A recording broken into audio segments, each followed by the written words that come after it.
40 కేజీల ఆర్డిఎక్స్ పాకిస్తాన్ నుంచి బంగ్లాదేశ్కి వచ్చినట్టు తెలిసింది. అండ్ 40 కేజీలు కాదు, సారీ 40 టన్నుల కేజీల ఆర్డిఎక్స్ బంగ్లాదేశ్కి వచ్చినట్టు తెలిసింది పాకిస్తాన్ నుంచి. అండ్ వచ్చిన కొంచెం సేపట్లోనే ఈ ఆర్డిఎక్స్ మొత్తం గాయమైపోయిందట. అయితే ఇక దీని మీద మళ్ళీ భారత్ మీద ఏదైనా కుట్ర చేయడానికి ప్రయత్నం చేస్తున్నారా, అదంతా పక్కకు పెడితే నేను చెప్పాల్సిందల్లా ఒకటి చిట్టా నంబర్ 1 ఏంటంటే, మీరు 1 గ్రామ్ ఆఫ్ ఆర్డిఎక్స్ భారత్కి ఖిలాఫ్ యూజ్ చేసినా మీరు ఇది రాసి పెట్టుకోర్రి, మీ బద్దలు బాషింగాలు అవుతాయి. అండ్ మోరోవర్ మీరు ఇంకా ఇది రాసి పెట్టుకొని ఏందనంటే, బగ్వాహే బంగ్లాదేశ్ ప్రక్రియ ఆల్రెడీ మొదలైంది అని అంటే మీరే మొదలెట్టారు. ఎట్లా అనంటే, ఈ బంగ్లాదేశ్ వాళ్ళు ఏమంటారు, ఒడిస్సా, వెస్ట్ బెంగాల్, ఇంకా ఇది ఏందన్నా మన బీహార్, ఈ 3 రాష్ట్రాలంట బంగ్లాదేశ్లో కలిపేయాలట, అవి వాళ్ళేయట. అరే ఓ ఫాల్తుగాన్లారా, మీ ఇంట్లల్లో మీ గలీజ్ మాటలు వస్తాయి, నాకు పొద్దున జర కంట్రోల్ చేసుకుంటున్నా. అసలు మీ దేశాన్ని తయారు చేసిందే భారత్. అసలు మీకు దేశమే గతి లేకుండే చిల్లర నా కొడుకులారా. మళ్ళీ మీరు ఒరిస్సా, బీహార్, ఇంకా వెస్ట్ బెంగాల్లో కలపాలని. అరే ఇప్పుడు మీరు బీహార్ అనుకుంటారు కదా, మీకు ఏదో వాళ్ళ టోపీలు పెట్టుకున్న టోలు మీకు కనిపించినట్టున్నారు బీహార్లో. అరే మా వాళ్ళే కదా అని అనుకుంటున్నట్టున్నారు. బట్ అలా సిసలైన బీహార్ వాడు ఎప్పుడైతే బయటికి వెళ్తాడు చూడు, అప్పుడు కచ్ కచ్ కచ్ కచ్ కచ్ కచ్ అని కలేజాలు పగిలిపోతాయి మీ అందరివి. అందులో ఇంకొకటి నేను ఏమడుగుతున్నా అంటే, మీ బంగ్లాదేశ్ వాళ్ళని అడుగుతున్నారు, అరే మా తేజస్వి యాదవ్ ఉన్నాడా, లల్లు ప్రసాద్ యాదవ్ కొడుకు, అయినా మళ్ళీ తేజస్సును తట్టుకునే కెపాసిటీ మీకు ఉన్నదిరా? ఇటువంటి మేధావులను తట్టుకునే కెపాసిటీ ఉన్నదిరా మీకు? మమతా బెనర్జీ మమకరాన్ని తట్టుకునే కెపాసిటీ మీకు ఉన్నదిరా? బంగ్లాదేశ్ వాళ్ళని అడుగుతున్నా. నేనేమంటున్నా అంటే, మోదీజీ వాళ్ళు చెప్పక ఒక సత్యం మనకు చెప్పారు మోదీజీ. ఏందనంటే, ఒరిస్సా మన ఇంకా ఇదేంది వెస్ట్ బెంగాల్ అండ్ బీహార్ మాకు బంగ్లాదేశ్లు ఇచ్చేయాలని అంటే, ఇచ్చుడేమున్నది మోదీజీ, బంగ్లాదేశ్నే మన భారత్లో కలుపుకుందాం, చాలా రోజులు అయిపోయి బగ్వాహే బంగ్లాదేశ్, ఎందుకు ఆలోచించొద్దు అని చెప్తున్నా. అరే మీకు ఒకసారి మీరు యాద్ చేసుకోరు ఏందనంటే, మయన్మార్లో ఇలా జుంటా మిలిటరీ ఏదైతే ఇల్లీగల్గానో లేకపోతే అన్డెమోక్రాటిక్ పద్ధతిలా ఎంటర్ అయిపోయి ఏదైతే రాజ్యం చెలాస్తుందో మయన్మార్లో, ఇవాళ జుంటాది ఇక నేను మళ్ళీ నాకు మాటలు వచ్చి ఆగిపోయినాయి కానీ, అలా బద్దలు భాషింగాలు చేస్తుంది అర్కాన్ ఆర్మీని తట్టుకోవాలనంటే వాళ్ళు ప్యాక్ అయిపోతారు. అరే గుర్తుపెట్టుకోండి, ఇప్పుడు నేను మాట్లాడు కాదురా అయ్యా, సెక్యులర్ వాదులకు చెప్తున్నా. బీబీసీ లాంటి పెద్ద magazines or to that matter print media and electronic మీడియాలల్లో మెయిన్ స్ట్రీమ్ మీడియా మనది రాయదు కదా. ఎందుకంటే వాళ్ళకి ఎంతసేపు అడ్డమైన బ్లాక్మెయిలింగ్ టాక్టిక్స్ మీదనే వాళ్ళు చక్రం దింపుతారు మన మీడియా. సో గీబీసీ అని సుఖమైనది అని అంటలేను, కాకపోతే వాళ్ళు కొంచెం అడుగు ముందేసి భారత్ ఏం చేస్తుందో అన్న దాని మీద వాళ్ళకు పెద్ద అది ఉంటుంది కదా, నిఘా కన్ను వాటెవర్ ఇట్ ఇస్. బీబీసీలో రాసిన కథనం ఏంటంటే, అర్కాన్ ఆర్మీలా ఎవరైతే సోల్జర్స్ ఉన్నారో వాళ్ళ జుంటా మిలిటరీలో ఉన్న మిలిటరీయే ఇలా అర్కాన్ ఆర్మీ ఇన్ఫార్మర్లు అయినరు అని చెప్తున్నది. అంటే అర్కాన్ ఆర్మీ ఎంత స్ట్రాంగ్ ఉన్నదో ఒకసారి నువ్వు ఆలోచించుకో. నాకు తెలిసి ఆ పరమేశ్వరుడు దయ వల్ల హర మహాదేవ్ మ్యాక్సిమం ఇంకొక 15-20 రోజులలో నాకు తెలిసి మయన్మార్లో జుంటా మిలిటరీ ఏదైతే military junta whatever it is అదే ఉన్నదో అది పక్కకి వెళ్ళిపోయి ఇలా కంప్లీట్గా అర్కాన్ ఆర్మీ టేక్ ఓవర్ చేసుకుంటుంది అనే దాంట్లో కూడా ఆశ్చర్యపోవాల్సిన పనేం లేదు. అండ్ ఇన్ఫ్యాక్ట్ బంగ్లాదేశ్కి కూడా వాళ్ళు డైరెక్ట్గా ధమ్కి ఇచ్చారు. ఏందనంటే, ఇంకొకసారి బుద్ధిస్టుల మీద కానీ హిందువుల మీద కానీ ఆర్ టు దట్ మ్యాటర్ ఏదైనా వంకర తింకర చాతలు చేసిండ్రే అనుకోండి, గుసాంచి మీ బద్దలు వలగొడతామని చెప్పి అర్కాన్ ఆర్మీ బంగ్లాదేశ్కి కులే ఆమ్ ధమ్కి ఇచ్చింది. అయితే గిరీష్ మళ్ళా ఈ అర్కాన్ ఆర్మీకి బంగ్లాదేశ్ ఆర్మీని తట్టుకునే కెపాసిటీ ఉన్నదా అని అంటే, జుంటా మిలిటరీనే తట్టుకున్నాక బంగ్లాదేశ్ ఆర్మీని తట్టుకోవడంలో ఏం ప్రాబ్లం ఉన్నది? ఆబ్వియస్గా ఉండకపోవచ్చు అని నేను అంటున్నా. ఎందుకు ఈ మాటకు చెప్తున్నానంటే, ఈ జుంటా మిలిటరీ ఏదైతే ఉన్నదో ఫ్రెండ్స్, దాని బ్యాకప్ ఎవరు ఉన్నారు ఇవాళ మయన్మార్లో అనంటే చైనా. ఇప్పుడు చైనానే ప్రతిసారి మీరు చూడండి, గ్లోబల్ టైమ్స్ ఏదో ఉంటుంది కదా China magazine, China newspaper, ఆ Global Times or whatever it is, అందులో క్లియర్ కట్గా చైనా ప్రతిసారి సీజ్ ఫైర్ అని చెప్పి ప్రాధేయపడుతుంది. సో చైనానే ప్రాధేయపడుతుంది అని అంటే అర్కాన్ ఆర్మీ ఎంత అగ్రెసివ్గా ముంగడిపోతున్నది అనేది ఒకసారి మీరు ఆలోచించాల్సిన తరుణం. వాళ్ళు టెక్నాఫ్ రీజన్ని కూడా కంప్లీట్గా తీసుకున్నారు. And more over Bangladesh side కూడా వాళ్ళు కొంచెం మూవ్ అవుతున్నారు. అండ్ నాకు తెలిసి మయన్మార్లో కంప్లీట్గా గవర్నమెంట్ ఎస్టాబ్లిష్ చేసేటట్టే పోయేటట్టున్నారు, పోవాలి కూడా. బంగ్లాదేశ్ కాడికి వస్తే ఫ్రెండ్స్ ఏందనంటే నిన్న ఒక ఏదో వీళ్ళు పెట్టిర్రు, ఒక మ్యూజికల్ కన్సర్ట్ పెట్టిర్రు.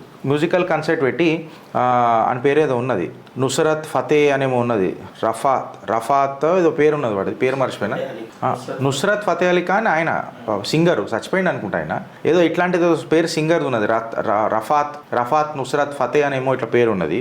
జనరల్గా వాడు ఒక షో చేస్తే 15 to 20 lakhs తీసుకుంటారు, అది తీసుకుంటాడు, 15 to 20 lakhs తీసుకుంటాడు. బంగ్లాదేశ్లో ఆడు పాట పాడనీకే మ్యూజికల్ కన్సర్ట్ చేయనీకి వస్తే వానికి 2.5 కోట్లు ఇచ్చారు. ఇడు మళ్ళీ పాకిస్తానీ సింగర్. స్టేజ్ మీద ఎవడెవడు ఉన్నాడు అంటే జష్ముద్దీన్ రెహమాన్, వీడికి అల్ఖైదా జమాత్తో ఎక్సెట్రా లింక్స్ ఉన్నాయి. వీడు ఇవాళ యూనిస్ ప్రభుత్వం వచ్చిన తర్వాత జైల్లో నుంచి బయటకు వచ్చిండు.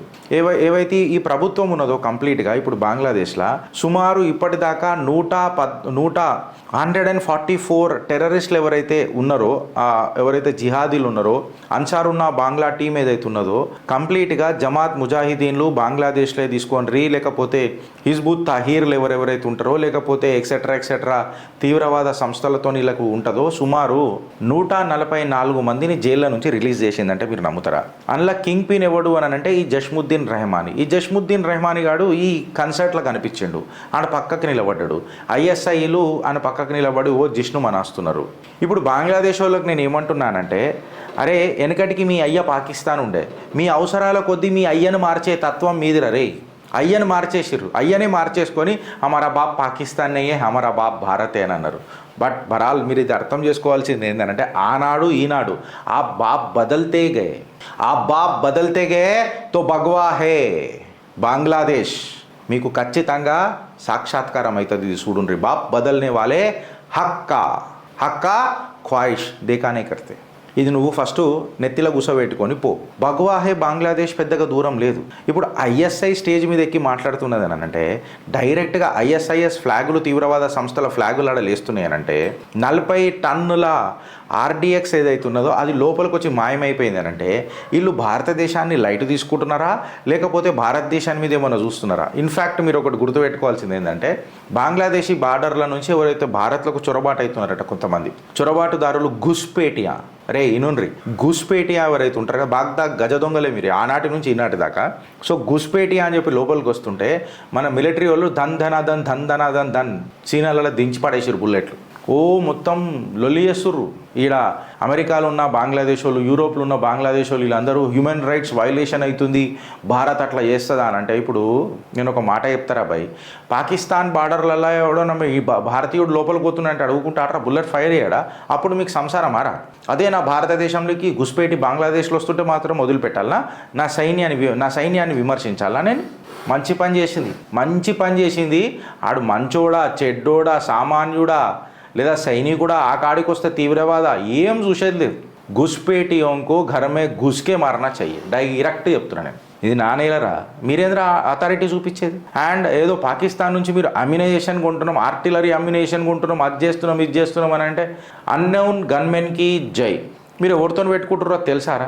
1990లోనే శాంక్షన్స్ కోసం భయపడలేదురా నా దేశ ప్రధాని, ఆర్ టు దట్ మ్యాటర్ నా భారతదేశం. శాంక్షన్స్ అమెరికా పెడతా అంటే హఠాసావానికి గటా చూసుకుందామని అన్నారు. ఓ అలగ్ బాతే, అగర్ తుమ్ లోగ్ మీరు ఏక్ దూజే కేలియే అని చెప్పి మాతో బతుకుతే మాత్రం మేము కూడా ఏక్ దూజే కేలియే అని చెప్పి ఉంటాం. లేకపోతే భారత్ గురించి సపరేట్గా చెప్పాల్సిన అవసరం లేదు. శత్రు భయంకరం నా భారతం. నువ్వు చైనా ఏదో పక్కకు పెట్టుకొని ఏదో పెద్ద పీక్ కట్టలు కడతానన్నాడు, అయ్యిపోయేది ఏం లేదు. బికాస్ ఆడు సీజ్ ఫైర్ గురించి మాట్లాడుతున్నాడు, మనం జస్ట్ కామ్గా చూస్తున్నాం. వేటాడనికే పులి శాంతంగానే ఉంటుంది రే.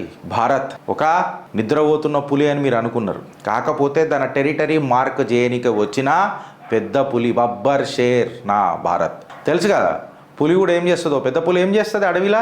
అది మన మూత్రం పోసి తన టెరిటరీని మొత్తం మార్క్ చేసుకుంటుంది, వేరే పులి ఆ ఏరియాలకు రాకుండా చూడనీకే. అండ్ టు దట్ మ్యాటర్ దానికి ఒక చేతావని ఇయ్యనీకే. ఇలా భారత్ కూడా తన టెరిటరీని మ్యాప్ చేస్తున్నది. జో బటా హువా భూమి తా वो लौट के वापस लेने का वक्त आ चुका है, తాండవ్ హోనే కా వక్త్ ఆ చుకా హై. ఆర్డిఎక్స్ తీసుకొని వెనకల పెట్టుకోర్రి, కుర్చీ మడత పెట్టి. అర్థమవుతుందా? భారత్ దగ్గర వచ్చి మజాక్ ఆడే అంతా ఈసారి చిత్రపటంలో బంగ్లాదేశ్ ఉంటుంది రీ, ఘరమే గుస్కే ఉంటుంది. ఈసారి సర్జికల్ స్ట్రైక్స్ పాకిస్తాన్లోకి పోయే చేసినాం, మీ బంగ్లాదేశ్ పెద్ద విషయం కాదు. అండ్ మోర్ ఓవర్ మీరు ఇది అర్థం చేసుకోవాల్సింది ఏంటంటే ఒక్కసారి భారత నౌకాదళం లోపలికి ఎంటర్ అయిందనుకో మళ్ళీ మంచిగా ఉండదు ఇక, అది అర్థం చేసుకోరు. చుట్టుపక్కల మొత్తం భారతే ఉన్నది. అండ్ అన్నోన్ గన్మెన్కి జై, వాళ్ళు ఎవరెవరో కూడా నాకు తెలియదు, మళ్ళీ వాళ్ళు బేషరతున భారత్కి మద్దతు తెలుపుతారు రే. And to that matter salute to that Arakan Army, ఇలా బద్దలు భాషింగాలు చేస్తున్నందుకు. ఈ కంటెంట్ మీకు ఎట్లా నచ్చిందో మీరు చెప్పురి ఫ్రెండ్స్. ఆలోచిస్తారా లేక అనుభవిస్తారా అని చెప్పి నేను మిమ్మల్ని అడుగుతున్నా. భారత్ మాతాకి జై.